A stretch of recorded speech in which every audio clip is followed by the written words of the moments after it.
Hey guys, how are you all. मेरा नाम है रमनदीप सिंह। स्वागत है आपका मेरे चैनल सी एक्सक्लूसिव के अंदर। एंड गाइस, आज हम स्टार्ट करेंगे वीडियो के अंदर how to prepare CA foundation law. आज मैं इसके ऊपर बात करने जा रहा हूँ।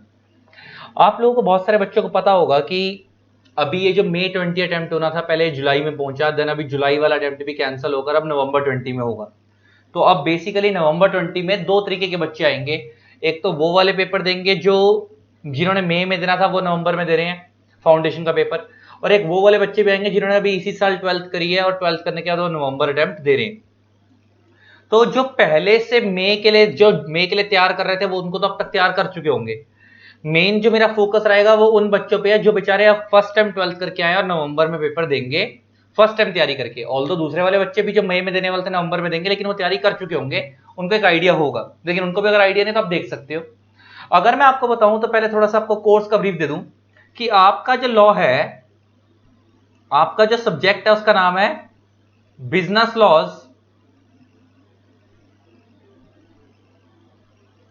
एंड बिजनेस कॉरेस्पॉन्डेंस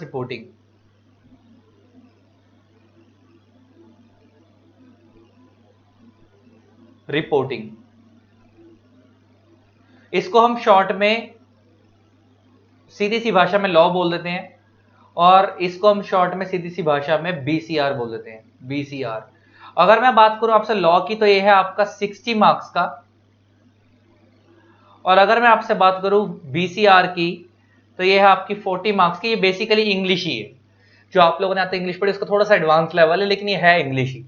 तो मैं इस पे फोकस अभी नहीं करूंगा आज की वीडियो में। मेरा मेन फोकस लॉ पे है क्योंकि बच्चे के लिए नया सब्जेक्ट है, तो मेन बच्चे को दिक्कत यहीं आती है।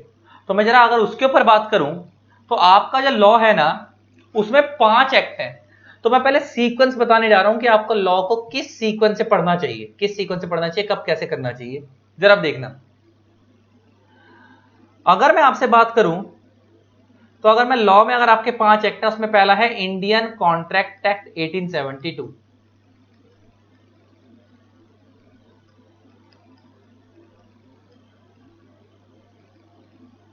देन उसके बाद आपका है, आता है sale of goods act 1930।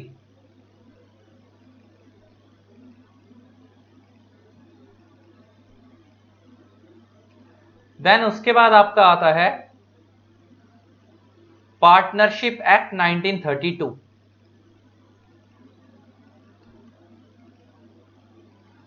Then उसके बाद आपका आता है कंपनीज एक्ट 2013।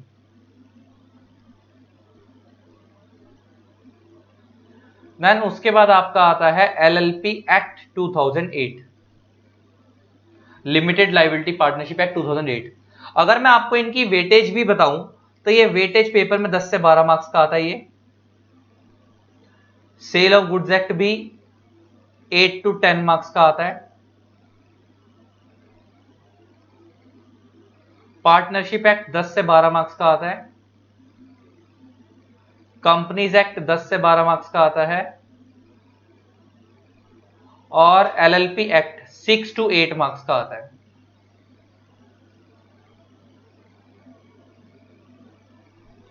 तो वो डिपेंड करता है कि मोटा मोटा हर चैप्टर अगर देखो 10 मार्क्स की वेटेज रखता है, लेकिन किसी में 2-2 नंबर ज्यादा है, किसी में कुछ कम है, तो करते कराते ऐसा हो सकता है कि कई बार ऐसा भी होता है, जैसे अगर 10, 20, 30, 40 ही हो गए और उसके बाद अगर ये 12-12 का आ जाए, तो कई बार ऐसा भी होता है कि ये 6 से 8 वाला ये 10 का आ जाता है कई बार। और कई बार इधर कॉन्ट्रैक्ट एक्ट से 12 की जगह हमने 14 का देखा है, और कई बार हमने कंपनी एक्ट में 12 की जगह 14 मार्क्स का देखा है पूछे हुए। तो बेसिकली होता क्या कि नॉर्मली जो इनकी वेटेज रहती है वो ऐसी रहती है, 14-14 नंबर का बहुत रेयर आता है। तो एक नॉर्मल एवरेज दे दी मैंने तुम्हारे को, किसमें से कितना पूछा जाता है। ओवरऑल आपको पता ही है कितना मार्क्स के डिजर्व करते हैं, 60 मार्क्स। अब बच्चा पता है क्या करता है, सबसे छोटे चैप्टर पहले उठाता है ताकि कॉन्फिडेंस आ जाए, वो पहले एलएलपी उठाता है, वो सेल ऑफ गुड्स एक्ट उठाता है, अपने मजे मजे से उठाता है। ऐसा नहीं करना है। मैं तुम्हें सीक्वेंस बताने जा रहा हूं कैसे लॉ को पढ़ना है। सबसे पहले जब भी लॉ पढ़ना स्टार्ट करो तो हमेशा आपको कॉन्ट्रैक्ट एक्ट से पहले स्टार्ट करना है। ये सारे लॉ का बेस है, ये सारे लॉ का बेस है। तुम खुद सोचो, कॉन्ट्रैक्ट इंडिया में बनेगा, आपने कॉन्ट्रैक्ट करना सीखा। कॉन्ट्रैक्ट कई तरीके के होते हैं। आप मार्केट में सब्जी लेने गए, आपने कॉन्ट्रैक्ट करा। आपने कपड़े खरीदे, आपने कॉन्ट्रैक्ट करा। आपने मकान खरीदा, आपने कॉन्ट्रैक्ट करा। आपने कंपनी से शेयर्स खरीदा, आपने कॉन्ट्रैक्ट करा। तो कॉन्ट्रैक्ट तो करना ही है, तो इसका कॉन्ट्रैक्ट एक्ट पहले पढ़ोगे। अच्छा, कॉन्ट्रैक्ट किस चीज का कर रहे हो अब डिपेंड करता है। अगर आप गुड्स का कॉन्ट्रैक्ट कर रहे हो, गुड्स का मतलब क्या होता है, movable property. Goods means movable property. तो आपने अगर कार खरीदी, आपने सब्जी खरीदी, आपने वेजिटेबल्स खरीदे, है ना, और आपने कार खरीदी, आपने ज्वेलरी खरीदी, ये सब क्या है, गुड्स। ये सब क्या है, गुड्स। तो बेसिकली अगर मैं इसकी बात करूं तो ये गुड्स हो गया। तो आपने कॉन्ट्रैक्ट एक्ट पढ़ा, देन उसके बाद आप सेल ऑफ गुड्स एक्ट पढ़ोगे, देन उसके बाद आप लोग कैसे आओगे, मैं तुम्हें बताऊं। मैंने सीक्वेंस जो लिखा है ना, मैंने जान के उसी सीक्वेंस में चलाऊं। उसके बाद आपके पास ना इन दो लॉ में चॉइस है, इन दो लॉ में चॉइस है। आपको एलएलपी कभी भी पहले नहीं उठाना। सबसे पहले आपको कॉन्ट्रैक्ट पढ़ना है, then sale of goods act पढ़ना है, देन उसके बाद आपका चॉइस है, आप कंपनी एक्ट पढ़ना चाहो कंपनी एक्ट पढ़ सकते हो, आप पहले आप पार्टनरशिप पढ़ना चाहो पार्टनरशिप पढ़ सकते हो। इन दो में चॉइस है। इनका कोई कनेक्शन एज सच अपने आप में, ये अगर आपको ये दो लॉ समझ आ रहे हैं, बेस समझ आ गया, तो ये दो लॉ समझ आ जाएंगे। इनके अंदर चॉइस, आप पहले कंपनी एक्ट उठाना है कंपनी एक्ट उठा लो, पार्टनरशिप एक्ट उठाना है पार्टनरशिप एक्ट उठा लो। प्रॉब्लम क्या आती है कि कंपनीज एक्ट वैसे तो ईजी है, इंटर लेवल पे आके टफ होता है, फाइनल लेवल पे आके टफ होता है। और लॉ का एक देखो, एक चीज रखना, लॉ का इंपॉर्टेंस बहुत देनी पड़ेगी आपको, क्योंकि अब तुम खुद सोचो, लॉ एक ऐसा सब्जेक्ट है जो आपको फाउंडेशन में भी पढ़ाया जा रहा है, इंटर में भी पढ़ाया जा रहा है और फाइनल में पढ़ाया जा रहा है। और लॉ फाउंडेशन में तो 60 मार्क्स का है, इंटर में 100 मार्क्स का, फाइनल में लॉ के दो पेपर है 100 नंबर के, एक तो 100 मेन पेपर में है, एक इलेक्टिव पेपर में भी है। तो फाइनल में 200 नंबर का लॉ है। और सेम अकाउंट्स को भी फाउंडेशन से फाइनल तक पढ़ाया जाता है, लेकिन इंग्लिश, इको और मैथ्स, इनको खाली फाउंडेशन लेवल तक पढ़ाया जाता है। ये ऐसा नहीं है कि इंपॉर्टेंट नहीं है, इनका आपको जितनी रेलेवेंस चाहिए आपके रियल लाइफ के लिए, उतनी रेलेवेंस इनकी फाउंडेशन तक रखते हैं वो लोग। लेकिन अब अगर समझें, अगर लॉ और एक अकाउंट से कैसी चीज आपको फाइनल तक पढ़नी है, तो अब मैंने तुम्हें समझाया, पहले दो लॉ स्टार्ट करने हैं, पहले कॉन्ट्रैक्ट एक्ट स्टार्ट करना है, then sale of goods act करना है, देन इन दोनों में से चॉइस है, देन सबसे लास्ट में करना है एलएलपी। क्यों? LLP is a mixture of company and partnership. Limited liability partnership जो है वो कंपनी लॉ में जो कंपनी बनती है और पार्टनरशिप एक्ट में जो पार्टनरशिप बनती है, उन दो चीजों का मिक्सचर है एलएलपी एक्ट। तो इसलिए आपको ये एलएलपी एक्ट तब समझ आएगा जब आपको ये दो लॉ समझ आते हैं। ये आपका लॉ पढ़ने का सीक्वेंस है कि आपको कैसे लॉ स्टार्ट करना है। कुछ बेसिक बेसिक बात और करने जा रहा हूं। कुछ बच्चों को क्वेश्चन आता है कि सर पेपर में क्या हमारे को एज इट इज लॉ की वर्डिंग लिखनी है, क्या हमारे को लॉ की वर्डिंग लिखनी है, जो लॉ में लिखा है एज इट इज लॉ वाली वर्डिंग लिखनी है? तो इसका आंसर है बिग नो। नहीं, आप अपनी प्लेन इंग्लिश लिखना चाहो लिख सकते हो, कोई टेंशन वाली बात नहीं है। बस आपको बीच में लॉ की टर्मिनोलॉजी यूज करनी है। एग्जांपल, जैसे हम नॉर्मल बंदे को बोलते हैं जेल में डालने के लिए put that person behind the bars, हम उसको लॉ में बोलते हैं put that person into the confinement, हिरासत में ले लेना। हम नॉर्मली बोलते हैं कि इस चीज का स्कोप बड़ा वाइडर है, स्कोप बड़ा वाइडर है। जो हम नॉर्मली इंग्लिश में स्कोप बोलते हैं, लॉ में उस चीज को एम्बिट बोलते हैं। तो बेसिकली आपको जगह जगह लॉ ही अपनी नॉर्मल इंग्लिश ही लिखनी है, लेकिन बीच में जगह जगह टर्मिनोलॉजी कौन सी यूज करनी है? आप स्कोप की जगह पेपर में क्या लिख के आओगे? एम्बिट, है ना। आप लॉ में पेपर जेल की जगह क्या लिख के आओगे? कन्फाइनमेंट, है ना। तो आप ऐसी ऐसी जगहों पे जब आप वर्डिंग डिफरेंट डिफरेंट लॉ की यूज करोगे जगह जगह, अदरवाइज कोई दिक्कत नहीं है, आप अपनी नॉर्मल इंग्लिश लिख सकते हो। दूसरी बात, बच्चा कहता है क्या सर सेक्शन नंबर याद करने मैंडेटरी है? सेक्शन नंबर याद करने मैंडेटरी है? तो इसका भी आंसर है बिग नो। अगर याद हो जाते हैं तो वेल एंड गुड। कोशिश करना पेपर में जितने पास्ट अटेम्प्ट में क्वेश्चन रिपीट हो रहे हैं बार बार, जो पास्ट अटेम्प्ट में क्वेश्चन आए हुए हैं और जो बार बार रिपीट हो रहे हैं, उन वाले क्वेश्चंस के तो सेक्शन नंबर याद कर ही लेना। बाकियों के याद नहीं भी होंगे तो कोई बात नहीं। बाकियों के अगर याद नहीं होंगे तो ऐसे लिख के आ सकते हो, एज पर प्रिस्क्राइब सेक्शन। जैसे सपोज कंपनी एक्ट का क्वेश्चन आ गया तो ऐसे लिख के आ सकते हो, as per prescribe section of companies act 2013। बस फिर उसके आगे लिख के स्टार्ट कर देना। तो अगर सेक्शन नंबर याद है तो वेल एंड गुड, याद नहीं है तो ऐसे करके लिख के आ सकते हो, कोई टेंशन वाली बात नहीं है। याद करना मैंडेटरी नहीं है, कुछ इंपॉर्टेंट सेक्शन याद कर लेना। तो लॉ की वर्डिंग याद करना मैंडेटरी नहीं है, इंग्लिश आप लिख के आ सकते हो, टर्मिनोलॉजी लीगल यूज करनी है, सेक्शन नंबर याद करना मैंडेटरी नहीं है, कुछ कुछ याद करने हैं। और नेक्स्ट आता है कि अब तुम्हारी इंग्लिश अच्छी होनी चाहिए। लॉ लाइक याद रखना, लॉ हमेशा उसी का अच्छा होता है इसकी इंग्लिश अच्छी होती है। जैसे बहुत एक छोटी छोटी चीज बताता हूं, मे और शेल, हम लोग जनरली बहुत सारी चीजें ना इंटरचेंजेबली यूज करते हैं। मे का मतलब होता है ऑप्शनल, शैल का मतलब होता है मैंडेटरी। जैसे सपोज किसी ने मेरे को इनवाइट करा कि कल शाम को आपको 5 बजे आना है, तो मैं उसे बोलता हूं आई मे कम। तो आई मे का मतलब क्या, मैं जा भी सकता हूं और नहीं भी। अगर मैं उसे कहता हूं आई शैल कम, तो इसका मतलब मैं डेफिनेटली जाऊंगा, मैंडेटरी है। इसका मतलब मे और शैल में फर्क होता है। लॉ में आपको ना इन चीजों पर ध्यान रखना है, कहां मे यूज हो रहा है, कहां शैल यूज हो रहा है, कहां एंड यूज हो रहा है, कहां और यूज हो रहा है। लॉ में ना हमेशा कॉमा कॉमा मैटर रखता है। जैसे एग्जांपल लेके बात करें, मैं एक कंसेप्ट समझाता हूं, रोको मत जाने दो। अगर मैंने रोको मत के बाद कोमा लगाया, रोको मत जाने दो, कोमा पे हमें रुकना होता है तो रोको मत जाने दो।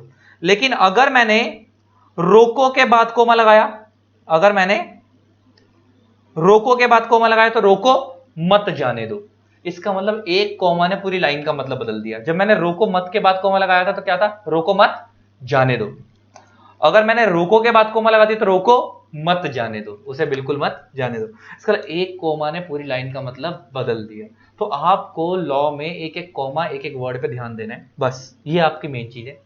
अगर आप ये तरीका फॉलो कर लो और पिछले अटेम्प्ट में, पास्ट अटेम्प्ट में जितने क्वेश्चंस आए हैं आपके आईसीआई की साइट पे वो अवेलेबल है with answers, plus RTP MTP revisionary test paper और मॉक टेस्ट पेपर आईसीआई की साइट पे होते हैं विद आंसर्स, वो आप सॉल्व कर जाओ तो कोई ताकत आपको फेल नहीं करा सकती। आप डेफिनेटली आपके नंबर बहुत अच्छे आएंगे और आप बहुत अच्छे मार्क्स से फ्लाइंग कलर से पास होगे और मेरे को याद करोगे।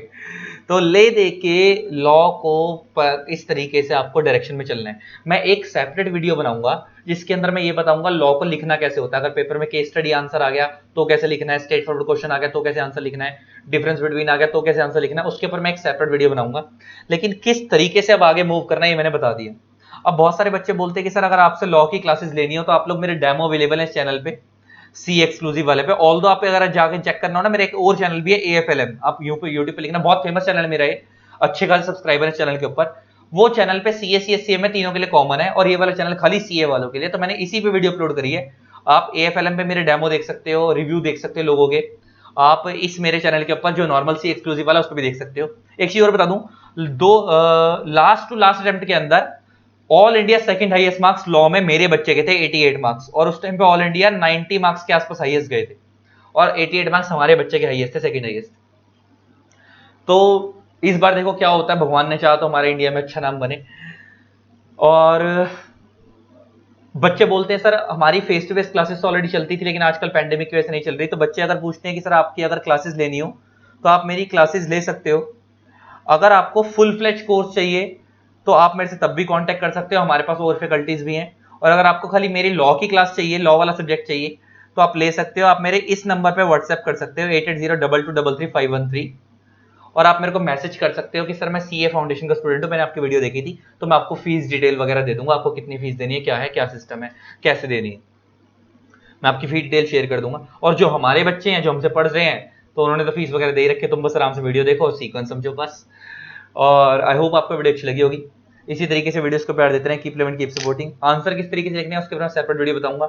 लॉ को किस तरीके से अप्रोच करना है, आपके कुछ बेसिक डाउट्स क्लियर कर दिए, कहां से स्टार्ट करना है, कैसे करना है वो मैंने बता दिया। और एक खासियत बताऊं हमारी बुक की, जब आप हमारे से पढ़ोगे लॉ तो हमने हर चैप्टर की वर्डिंग को सिंप्लीफाई कर रखा है, उसमें जगह जगह एनालिसिस डाल रखे हैं, और हर चैप्टर के बाद आईसीआई के पास्ट अटेम्प्ट के क्वेश्चंस जो उन्होंने पूछे हैं विद उनके आंसर्स, प्लस उनके रिविजनल टेस्ट पेपर के क्वेश्चंस, मॉक टेस्ट पेपर के क्वेश्चन विद उनके आंसर, सब कवर कर रखे हैं हर चैप्टर वाइज, हमारी बुक में कवर्ड है। और प्लस अगर आईसीआई का कोई सजेस्टेड आंसर गलत भी है तो हमने बताया ये गलत है, इसमें हमारी ओपिनियन ये है, आंसर ऐसे होना चाहिए था। तो हर चीज को हमने अपनी बुक में कवर कर रखा है। तो आई होप आपको वीडियो अच्छी लगी होगी। इसी तरीके से वीडियोस को प्यार देते रहें। जिन लोगों ने अभी तक हमारे चैनल को सब्सक्राइब नहीं करा, सब्सक्राइब कर देना, साथ में बेल आइकन को प्रेस कर देना ताकि आपको मेरे न्यू वीडियोस की नोटिफिकेशन मिलती रहे। Thanks a lot, bye bye.